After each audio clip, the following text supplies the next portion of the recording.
Hoy, queridos amigos, queridas amigas, nos vamos a deleitar con un tema muy interesante, interesantísimo, diría yo, en el capítulo 3 del libro de Kefa, de Pedro. Y va a ser un tema súper actual, aunque alguna gente, algunos hombres, algunas mujeres les pueda parecer o les pueda pasar por desfasado, pero vamos a demostrar desde las primeras líneas que no. Y por adelantado vamos a demostrárselo, ya por adelantado. Y se lo vamos a adelantar con una canción de un artista, de un cantante que es actual, más o menos actual, de este siglo XXI, un cantante de este siglo XXI, y es, digamos, muy renombrado entre algunas féminas. Claro, son féminas totalmente descerebradas, que no tienen ni siquiera gusto musical, pero tiene su parroquia, podríamos decir, ¿no? Entre las mujeres que no tienen cultura, por supuesto. Entre las mujeres que tienen cultura vamos a demostrar que tienen otras aspiraciones. Y entonces este artista se llama Ricardo Arjona, tiene canciones peores el tipo, tiene canciones peores, pero nos vamos a entretener en una que se llama precisamente Mujeres, porque en el capítulo 3 del libro de Pedro de Kefa, pues va a hablar sobre las mujeres y sobre la relación hombre-mujer. Y dice así esta canción, Mujeres, de Ricardo Arjona. Dice así: no sé quién las inventó, como si fueran, como si vinieran con patente, ¿no? No sé quién nos hizo ese favor, tuvo que ser Dios, dice. La formación, vamos a ver que va a referir algunas cosas de cerebro trillado, eso sí, con la Biblia de infancia, seguramente sea de colegio católico o jesuita. Dice que vio al hombre tan solo y sin dudar lo pensó en dos. Esto toma del Génesis, por supuesto. Dicen que fue una costilla. Dice, hubiese dado mi columna vertebral por verlas andar. Dice el tipo. Dice, hubiese dado mi columna vertebral por verlas andar. Ahora, si la llegas a ver sin columna vertebral, hubieras tenido que verlas desde abajo. Y luego dice, y luego ya se va al grano de lo que es. Dice, después de hacer el amor hasta el tocador y sin voltear. Así que directamente ya se va a ver cómo podría hacer el amor sin columna vertebral. Enderezarse siquiera, pero bueno. Entonces, claro, se va a lo inmediato que piensa un estúpido. ¿Por qué? Porque la mujer atractiva, la mujer con cultura, sabe que el hombre que se le acerca, en la mayoría de los casos, pues y más si es un hombre soltero, va a desearla. Ahora, ¿cuándo va a llamar la atención de una mujer? Cuando lo disimule. Cuando lo disimule y el hombre no haga obvio su deseo por la mujer, eso lo toma la mujer como prueba de su inteligencia y entonces llama su atención. Pero si de primeras, a las primeras de cambio, va y ya se pone a pensar en esto, pues realmente, como decimos, a las mujeres cultas esto le parece una auténtica patanada, parece de patán. Y si habitaran la luna, habría más astronautas que arenas en el mar. Lo de arenas en el mar también tiene su referencia bíblica. Si habitaran la luna, dice, habría más astronautas que arenas en el mar, porque supuestamente si habitaran la luna guardarían el traje de astronauta. Dice, más viajes al espacio que historias en un bar, ya se va a lo que es, a la pendencería, a lo barrebajero, a lo digamos, casposo del bar, que es lo que es. En un bar, ¿por qué negar? Que es lo mejor que se puso en este lugar. Ahora, aquí juega con el doble sentido, si lo mejor que se puso en el lugar fue el bar o fue la mujer. Para la mayoría, para muchos hombres, hubiera sido un bar. Para hombres pues que se mueven en esas, ¿no? En la pendencería, en la golfería, en el ligoteo barato hacia mujeres incultas, hacia no saber disimular ese deseo canino. Realmente, pues, a todo eso llama la cultura de bar, o la tabernería, de la taberna. y pues conversaciones siempre ociosas y siempre también cascarrabias. Mujeres, lo que nos pidan podemos, si no podemos no existe. Y si no existe, lo inventamos por ustedes. Mujeres, lo que nos pidan podemos, si no podemos no existe. Y si no existe, lo inventamos por ustedes. Mujeres, ¿qué hubiera escrito Neruda? ¿Qué habría pintado Picasso si no existieran musas como ustedes? Dice. Bueno, Neruda habló de mujer y habló de todo, porque Neruda fue un poeta muy bueno y tal y cual, con algunas escabrosidades, como nosotros citamos en su tiempo, pero bueno. Y en el caso de Picasso, si Picasso deformaba, si Picasso no reparaba en la belleza de mujer, que de por sí hubiera sido, pues, de por sí hubiera reflejado, ¿no? Hubiera sido reflejo de la belleza de la mujer, pintas un cuadro realista y tienes una belleza manifiesta. Pero lo que hacía Picasso es deformar, y ese es el arte de la deformación que hizo Pablo Picasso. Deformaba a hombres y deformaba a mujeres, los hacía pues prácticamente espectros, ¿no? Entonces no se recreaba en la belleza que es el cuerpo de una mujer. Nosotros, dice, esto ya lo remata. Fíjense que esto no vale ni la página que he tomado para imprimirlo, pero bueno, lástima que he gastado de 2 hojas y de la tinta, pero bueno, es por hacerles ver, ¿no? Y dice, remata con esto, dice, nosotros con el machismo, ustedes con el feminismo.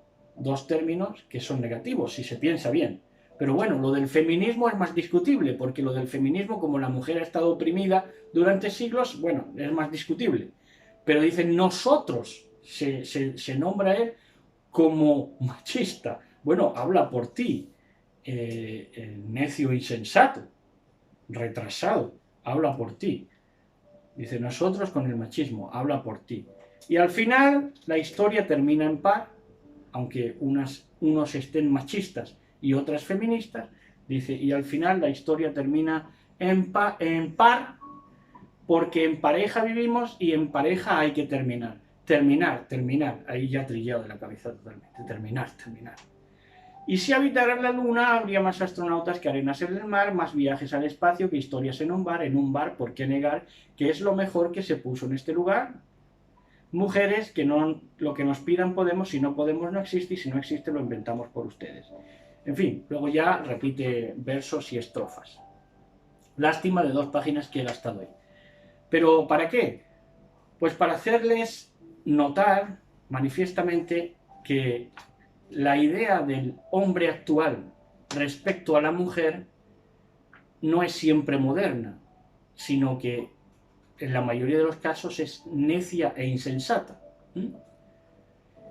Y ni siquiera los ejemplos que toma de Neruda y Picasso valen, ni siquiera sus referencias. Si quieren tener una referencia de lo que es un homenaje a la mujer, lean Apolampo, libro de poesía de este autor, que ahí sí se recrea en las formas y en la voluptuosidad de lo que es una mujer en todos los sentidos, voluptuosidad en todos los sentidos. Entonces, no siempre, como decimos, la idea moderna es una idea que realmente refleje la esencia de lo que es la mujer, ni las relaciones entre hombre y mujer. Esto está desfasado, es necio y es retrasado mental, retardado, diría yo. Pero, claro, cuando uno se va a la Biblia, cuando uno va a estudiar, como vamos a estudiar este capítulo 3 de Kefa de Pedro, pues ya mucha gente parte de la idea de que esto está desfasado simplemente por el hecho de ser la Biblia. Y vamos a ver que no es así. Ya hemos demostrado que la idea actual de lo que es el hombre, la mujer y las relaciones entre hombre y mujer, aunque sean actuales, por el artisteo actual, no tiene por qué representar nada. No tiene que representar ninguna verdad, es más bien una estupidez. Y sin embargo, vamos a demostrar que Kefa, Pedro, en el siglo I de nuestra era, pues pudo ser más acertado, y fue más acertado de hecho, que muchos necios y muchos insensatos que malinterpretan lo que es una mujer y malinterpretan lo que es la relación entre hombre y mujer. Entonces dice en el capítulo 3 del libro de Kefa, Pedro, primera de Pedro, capítulo 3, leyendo en mucha reverencia en el nombre de Yahshua HaMashiach, dice: asimismo, vosotras mujeres, se va a referir a las mujeres en primer lugar, sed sumisas a vuestros maridos, para que si algunos se muestran rebeldes a la palabra, sin palabra alguna sean conquistados por la conducta de las mujeres. Dime. Que no dice mujeres, dice esposas. O sea, Esposas. las otras mujeres no, le está hablando a las que tienen esposas. A las que tienen esposas, sí. Eso en otras versiones, ¿no? En otras versiones, en lugar de decir mujeres, dice esposas. Y se va a referir en todo momento a mujeres, ¿cómo decir? Mesiánicas, a mujeres de la fe mesiánica, de la emuná mesiánica. No se va a referir a todas las mujeres, sino a las mujeres que son de la fe del Mashiach, en todo momento. Entonces, lo primero que notamos aquí cuando dice sed sumisas, aquí ya una feminista se escamaría. ¿Por qué? Porque con este lenguaje que tenemos hoy en día panfletista, de panfleto, pues toman de que sumisión es algo a denostar, es algo a echar de nuestro léxico y de nuestra manera de vivir, la sumisión. Y sin embargo, palabras como por ejemplo tolerancia, que es lo mismo que sumisión, es un sinónimo, y sin embargo exaltan la palabra tolerancia. ¿Por qué? Porque, como digo, es un lenguaje de panfleto en el que las palabras se utilizan como, digamos,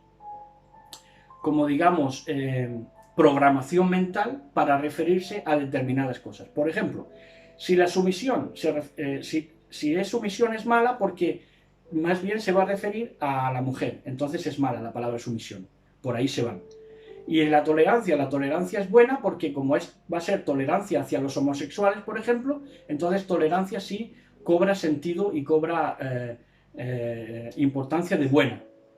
¿Por qué? ¿Pero por qué? Porque es un lenguaje parasitado, un lenguaje de panfleto. No responde a lo que es. Porque, como decimos, sumisión es lo mismo que tolerancia. ¿Mm? Y vamos, no hay que abundar mucho más en eso. Si hubiera dicho, o si la versión, si los traductores hubieran escrito, sed tolerantes con vuestros maridos, a lo mejor el entendimiento de hoy en día, a la programación mental respondería mejor y se haría más entendible y más, digamos, digerible para la mujer actual. Pero es por eso, porque es todo el lenguaje actual va confluyendo a ser de panfleto, lamentablemente, cuando tendría que ser un lenguaje universal con símbolos universales. Bueno, verso 2. Dice: al advertir vuestra honesta y respetuosa conducta. Así que se gana a los hombres, a los maridos que muchas veces no estaban convertidos a la emuná mesiánica, a la fe mesiánica, se les ganaba por la conducta. Y como decimos, les habla a las mujeres mashiachim, a las mujeres mesiánicas. Dice: ganaréis a vuestros maridos por la conducta honesta y respetuosa. Cuando habla de honestidad, se refiere a que las obras de la mujer sean obras sinceras, en sinceridad, no con doblez, no haciendo algo, digamos, por cumplir y luego se odia al marido por detrás. No, tienen que ser obras honestas, obras sinceras y respetuosas. Las obras de una mujer hacia un hombre, lo que le haga debe ser con honestidad y con respeto. ¿Respeto por qué?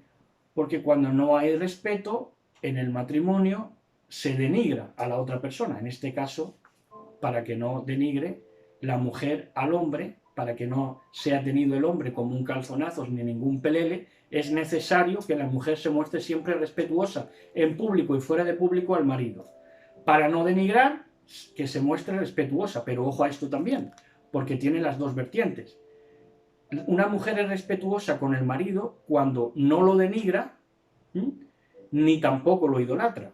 porque el marido tampoco merece ser idolatrado. Ahora vamos a ver que Sarai llamaba Señor a Abraham, pero porque Abraham tenía una conducta ejemplar. Entonces, una mujer no se puede mostrar honesta y respetuosa con un marido que es lo contrario a ser respetuoso, a ser respetable y a ser honorable, porque eso sería idolatrar, eso sería mentir. Entonces, en lo de respetuosa abarca las dos vertientes. Tiene que ser respetuosa para no denigrarlo, pero tampoco idolatrarlo, teniendo mayor concepto de él, de lo que es en verdad, y así mentirse a ellos mismos. Versos 3 y 4. Dice: vuestro adorno no sea el exterior, el peinado de los cabellos, los aderezos de joyas, los suntuosos vestidos. Este es un verso muy importante. Sino que sea el interior del corazón un inalterable espíritu suave y tranquilo. Esto es lo precioso ante Elohim. Entonces tenemos en estos versos importantísimos que parecen solamente, digamos, aleatorios, pero contienen gran profundidad. Joya y adorno. La joya y adorno en el entendimiento de Elohim, nos está diciendo Kefa Pedro, que en el entender de Elohim, en su podríamos llamar mentalidad, en la mentalidad de Elohim, joya y adorno es el corazón, es el ruach, el espíritu humano. Esta es la joya y el adorno de verdad para nuestro Mashiach. El corazón, el espíritu humano, es su mayor joya, su mayor adorno.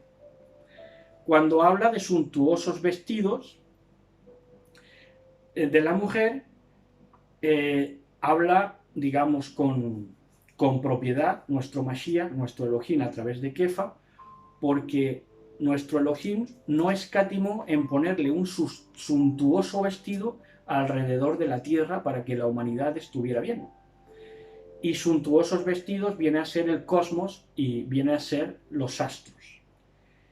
¿Qué pasa? Que la mujer materialista, o el alma materialista, alma es lo mismo que mujer, se queda en eso, se queda en lo exterior, en la joya, en el adorno, en los suntuosos vestidos y en, digamos, entender la creación como astrología, como cosmos, como dándole más importancia al cosmético, que de ahí viene cosmos, de ahí viene mundo, y a la astrología, y por eso hay mucha gente que se desemboca en la cábala, que la cábala hace hincapié y redunda en lo que es la astrología, la colocación de los astros, y sabemos que eso es para los que no son hijos de Elohim.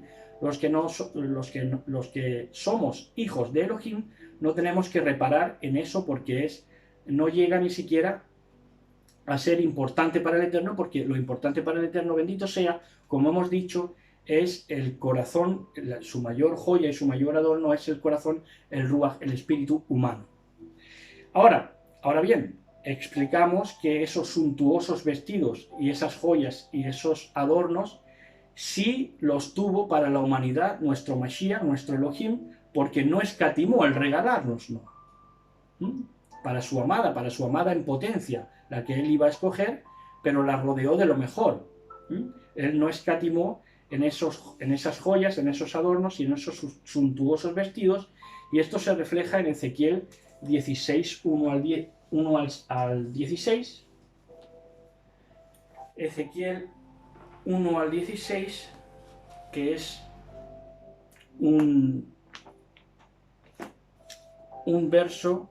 unos versos que realmente son muy poéticos y que nos van a hablar de esa dedicación que el Eterno tuvo para con nosotros, no escatimando en lo mejor para su amada o para su potencial amada. 16, 1 al 16 de Ezequiel dice así: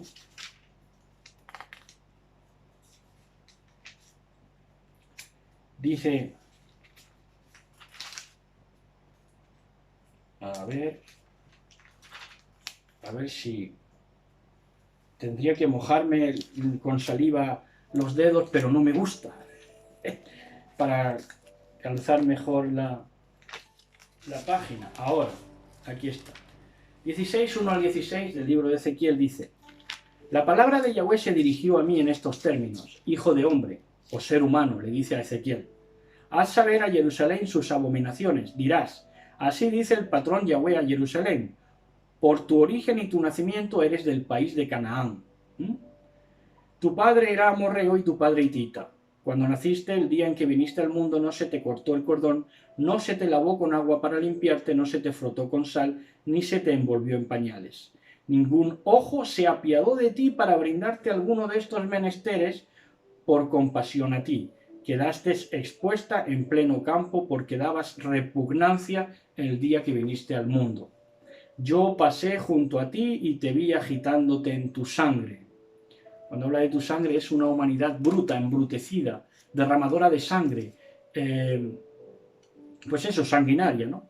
Y te dije cuando estabas en tu sangre, vive, y te hice crecer como la hierba de los campos. Tú creciste, te desarrollaste y llegaste a la edad núbil.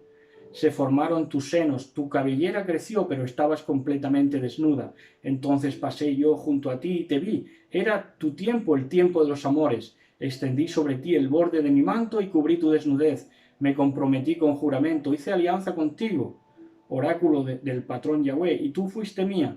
Te bañé con agua, lavé la sangre que te cubría, te ungí con óleo, te puse vestidos recamados, zapatos de cuero fino, fíjense. Puse brazaletes en tus muñecas y un collar a tu cuello. Puse un anillo en tu nariz, pendientes en tus orejas y una espléndida diadema en tu cabeza. Brillabas así de oro y plata, vestida de lino fino, de seda y recamados. Flor de harina, miel y aceite era tu alimento. Te hiciste cada día más hermosa y llegaste al esplendor de una reina. Tu nombre se difundió entre las naciones debido a tu belleza, que era perfecta, gracias al esplendor que yo te había revestido. Pero tú te pagaste de tu belleza, te aprovechaste de tu fama para prostituirte, prodigaste tu lascivia a todo transeúnte entregándote a él.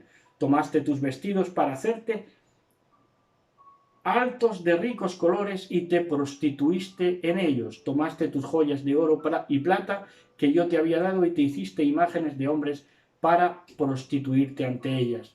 Tomaste tus vestidos, ya en el verso 18, tomaste tus vestidos recamados y las recubriste con ellos y pusiste ante ellas mi aceite y mi incienso. No solamente se prostituyó, sino que tomó los símbolos del Mashiach en esa prostitución.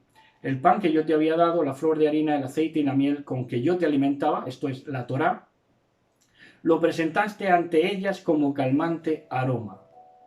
Y luego pues sigue hablando. Pero aquí lo que demostramos es que nuestro Padre no escatimó, nuestro Abacadosh no escatimó en hermosear la humanidad, en hermosear, en este caso, a Israel, a esa potencial amada, que era potencialmente su amada, y que de ahí pues saldría pues los escogidos que sí vencerían al final con él, y sería ese Israel más legítimo de la historia, que estamos viviéndolo en este tiempo final.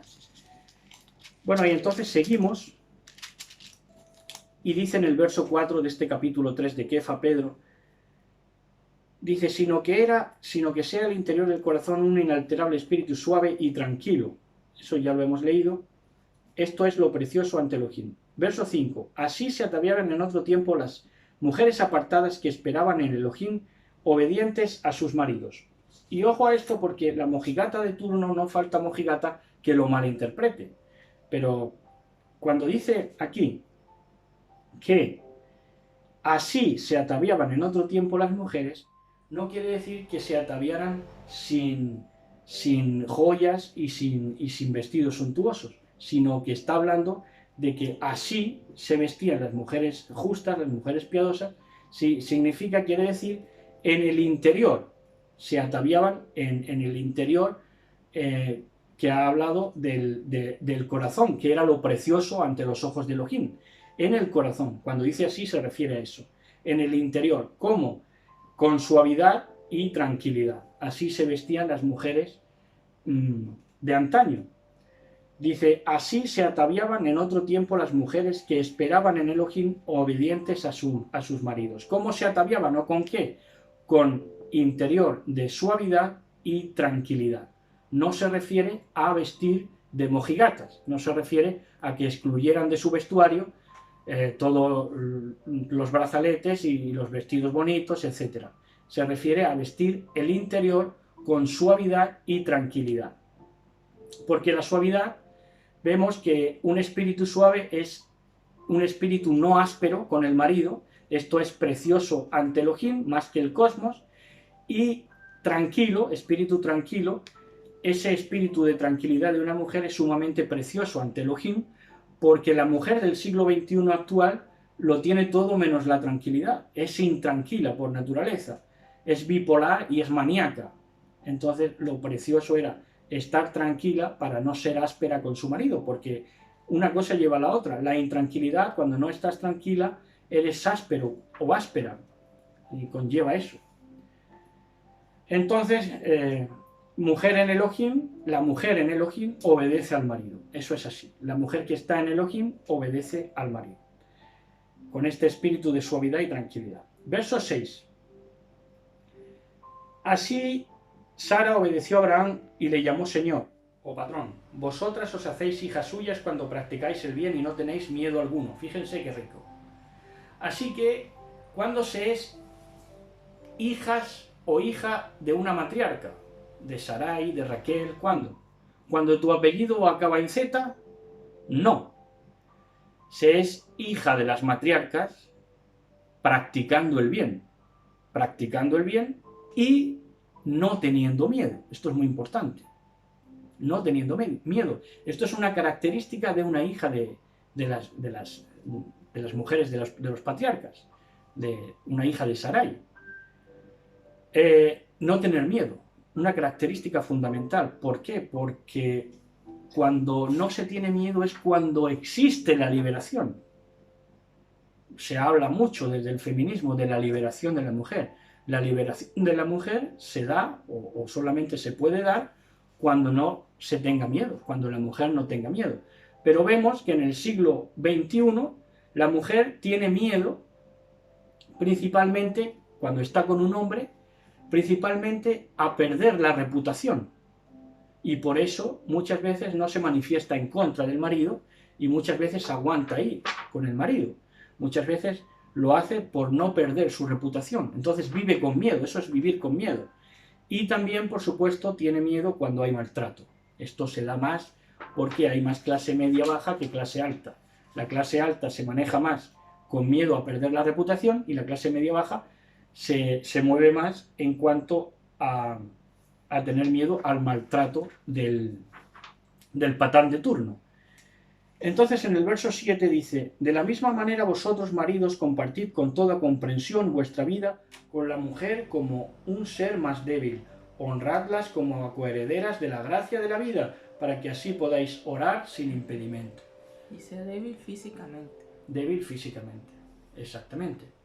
Muy bien, eso está bien apuntado. Porque la mujer no es más débil espiritualmente, de hecho es más fuerte, porque la mujer sabe, digamos, el valor de las palabras. Por eso una mujer, por eso dice que hay que tener cuidado con ellas y tratarles como a débiles físicamente también, porque la mujer comprende más el significado real de las palabras. Es más accesible a ella porque es más inteligente, diría yo.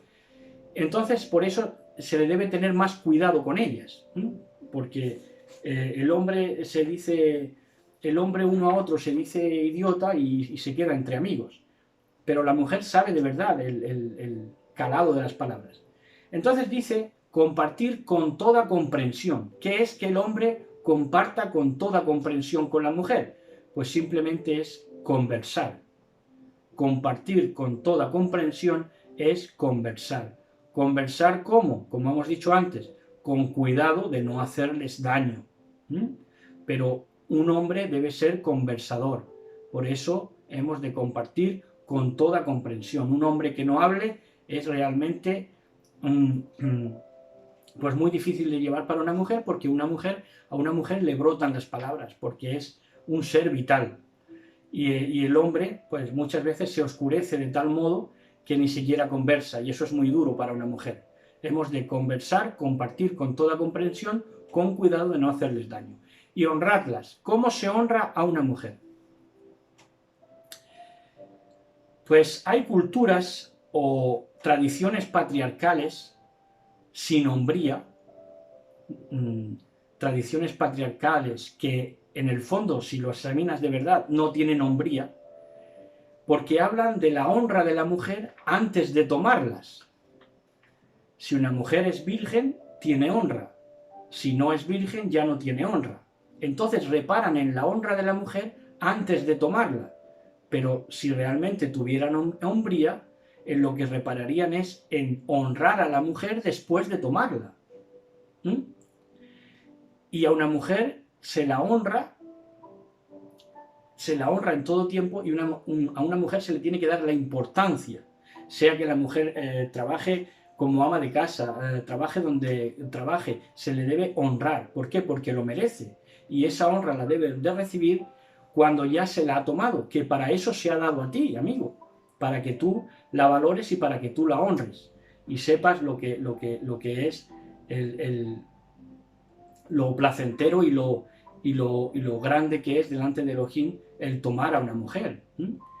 Entonces, el marido que no honra a su mujer, es un mandamiento honrar a la mujer, porque el marido que no honra a su mujer vive en impedimento ante Elohim. Un hombre que no le dé importancia a su mujer vive en impedimento delante de Elohim, y sus oraciones ni siquiera son escuchadas, porque no le está dando importancia a lo más precioso. Bueno, verso 8. Como ven, es muy diferente a lo de Ricardito Arjona. Verso 8. Dice: coherederas de la gracia de la vida, para que así podáis orar sin impedimento. Esto ya lo hemos visto antes. Y dice, en fin, verso 8.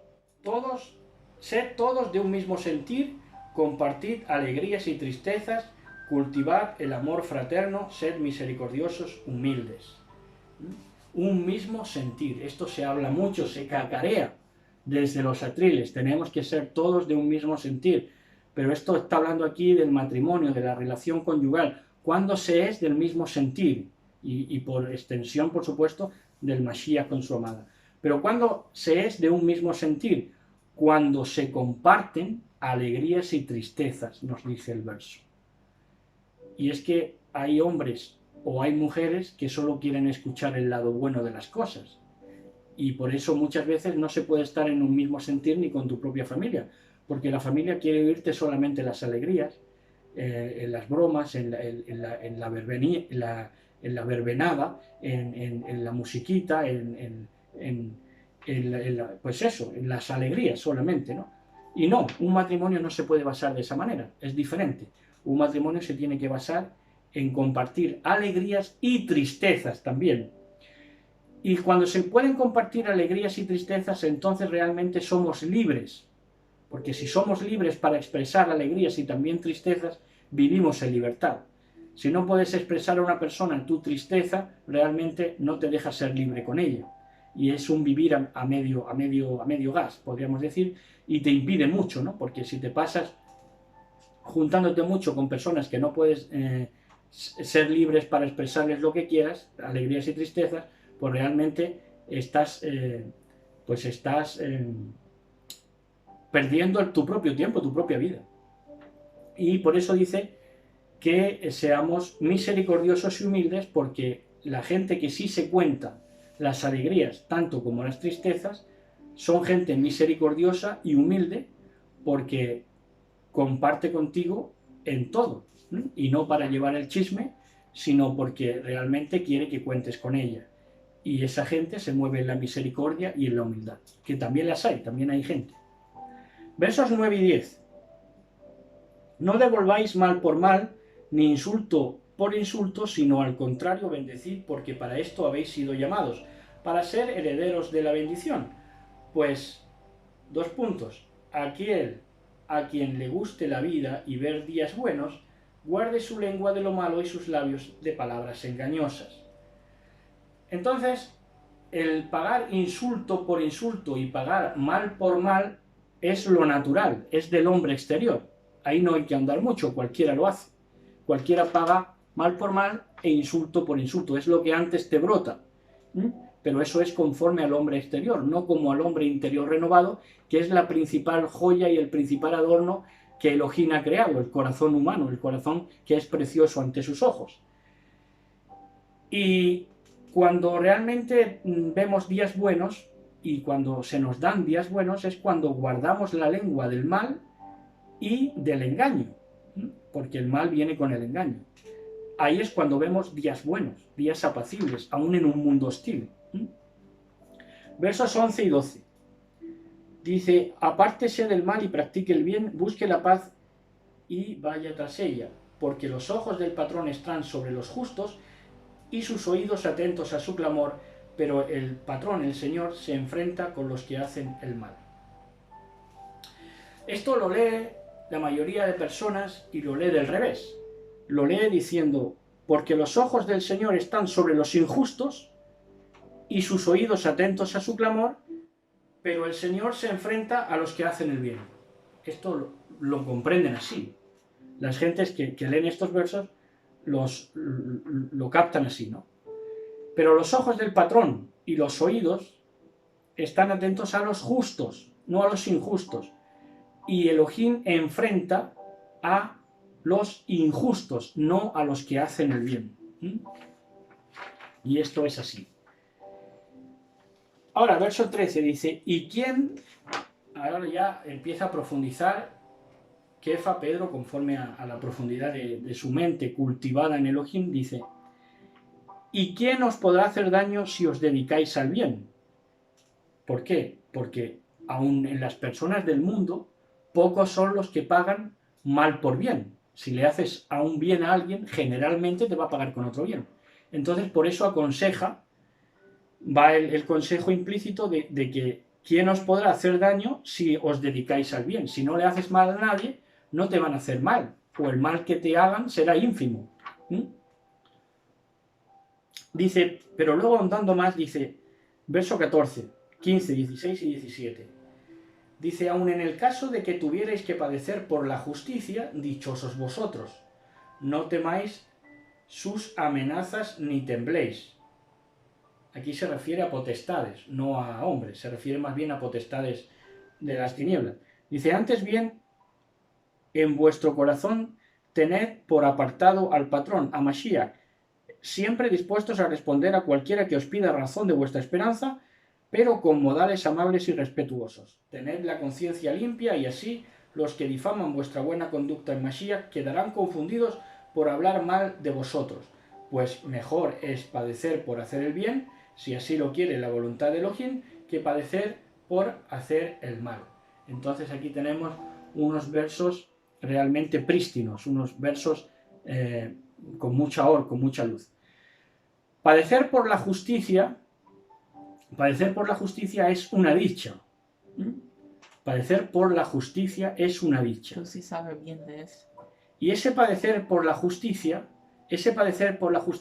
no quiere decir, en contra de lo que la gente entiende aquí leyendo también estos versos, que padecer por la justicia es padecer por causa del Evangelio. No, eso no es lo que está diciendo.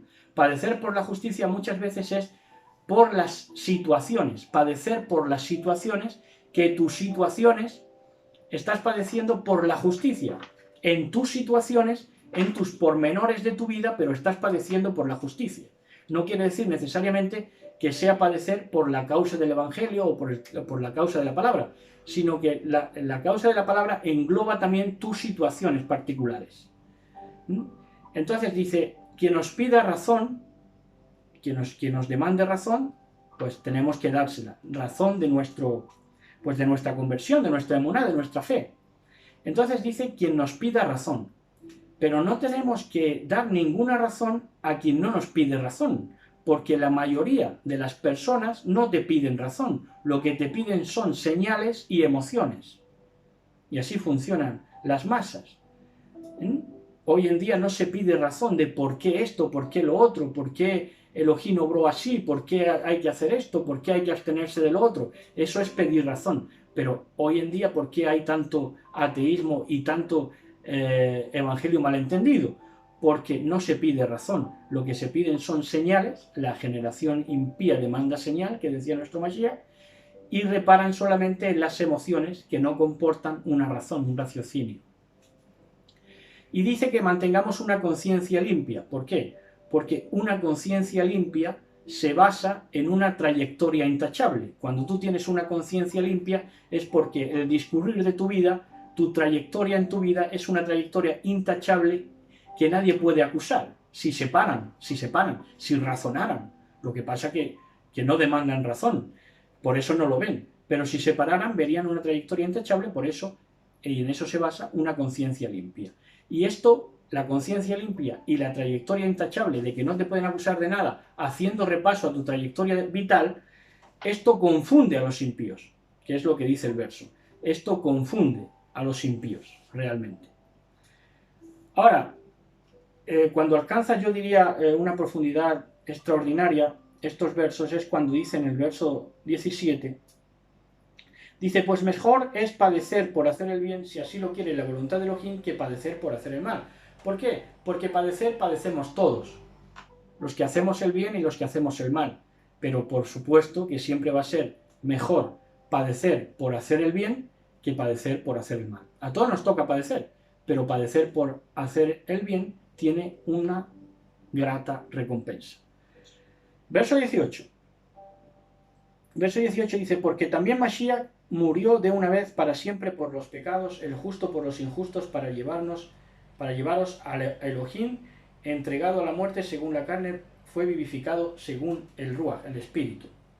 Entonces, ¿por qué murió Mashiach? Por los pecados. ¿Te está preguntando por quién murió Mashiach? No, te está preguntando por qué murió Mashiach. Entonces murió por los pecados. ¿Por qué? Porque los pecados le obligaron a presentarse en el madero para el sacrificio expiatorio y para que este mundo tuviera el chance de existir, de discurrir. Entonces, los pecados, no los pecadores, sino se dio por los pecados, no por los pecadores, se dio por los pecados, ¿por qué? Porque los pecados hicieron necesario que fuera llevado al madero como única alternativa. No es que se dio por los pecadores para que sigan pecando. Esto es absurdo. Dice que se dio el justo por los injustos, porque ¿por qué éramos injustos en otro tiempo? Porque no sabíamos, no teníamos referencia de lo que era la Sedaká. Una vez Yahshua HaMashiach irrumpe en este mundo, entonces sí se tiene ese camino trazado, y ahora sí sabemos lo que es la Sedaká, lo que es la justicia, porque tenemos su testimonio en esta vida. Verso 19. Dice, y por este espíritu fue a predicar a los espíritus encarcelados. ¿A qué espíritu se refiere? A un Yahshua HaMashiach resucitado, traspasando el interior de la tierra y llegando al núcleo, allí al infierno y tal. No, se refiere a que es a un espíritu vivificado, no a un cuerpo vivificado, no a un cuerpo glorificado, que sería la traducción que utiliza, por ejemplo, luego en Hechos de los Apóstoles, un cuerpo glorificado. No, aquí habla de un espíritu vivificado. ¿Cuándo es un espíritu vivificado? Cuando tiene lugar la predicación. Un espíritu se vivifica cuando se predica la palabra. Esto es así. Entonces a ese espíritu es al que se refiere. Y cuando habla de espíritus encarcelados, en el verso 20, dice, a los que en otro tiempo rehusaron creer cuando la paciencia de Elohim daba largas, mientras en los días de Noé se preparaba el arca, en la que pocos, o sea, 8 personas se salvaron por medio del agua. Estos espíritus encarcelados, ¿quiénes eran? Pues eran los que estaban en la incredulidad de su tiempo, por eso estaban encarcelados. Y no habla de que fueron liberados, ni que ese espíritu vivificado los liberó, ni nada de eso, porque ese espíritu vivificado fue la predicación que tuvo lugar por medio de Noé. Cuando Noé predicó, ese espíritu se vivificó como oportunidad a esos espíritus que no dejaron de estar encarcelados porque vivieron en la incredulidad de su tiempo, prediluviano, ni más ni menos. Ahora, verso 21. Con ella, con el agua, se simboliza el bautismo, o la tevilá, que ahora os salva y que no consiste en quitar una impureza corporal, sino en pedir a Elohim una conciencia buena, todo ello por la resurrección de Yahshua HaMashiach. Entonces tenemos que el agua es un símbolo de renacimiento, aparte de limpieza, por supuesto, porque también implica, pero no es la cuestión del símbolo, la cuestión del símbolo es el renacimiento, y ese agua que es renacimiento, en su esencia es pedir a Elohim una conciencia buena, una conciencia mesianizada, porque una conciencia mesianizada es cuando somos Mashiachim. ¿Y qué es Mashiach? Rescatado de las aguas. Nosotros cuando somos tomados de las aguas, venimos a ser también rescatados, Mashiach, Mashiachim. Y entonces podemos pedir una conciencia buena ya mesianizada. Creo que se ha entendido, ¿no? Verso 22. Y último, dice que después de subir al cielo está a la diestra de Elohim y le están sometidos ya ángeles, potestades y virtudes, dice esta versión. ¿Qué es la diestra de Elohim? Entonces, si Yahshua HaMashiach está en la diestra de Elohim, ¿qué es la diestra de Elohim? La diestra de Elohim es el accionar de Elohim. Aquí dice la mano derecha. La mano derecha, la diestra de Elohim. La mano derecha de Elohim. De Elohim, exactamente. La mano derecha, ¿qué comporta? La mano derecha implica que es la que trabaja, que es la que acciona. Entonces, digamos, la llave o el Yahweh para accionar a Elohim es Yahshua HaMashiach, ni más ni menos. Su diestra es su virilidad actuando, su fuerza intrínseca. Y está por encima de todas las potestades, que las potestades no son ni más ni menos, todas las potestades angelicales y espirituales, pues fuerzas actoras que él utiliza para sacar adelante su propósito y su voluntad benéfica para su amada en todo momento. Y hasta aquí, este capítulo 3 de Kefa, yo creo bastante completo y que nos ha dejado grandes hallazgos y nos ha reportado pues grandes bendiciones de entender. Así que, pues quédense en Shalom en esta bella tarde y si Elohim lo permite, estamos el viernes en la noche, noche de Shabbat, con los capítulos 2 y 3 del libro de Eclesiastés, el libro del predicador. Shalom a todos, besos y abrazos para todos y todas.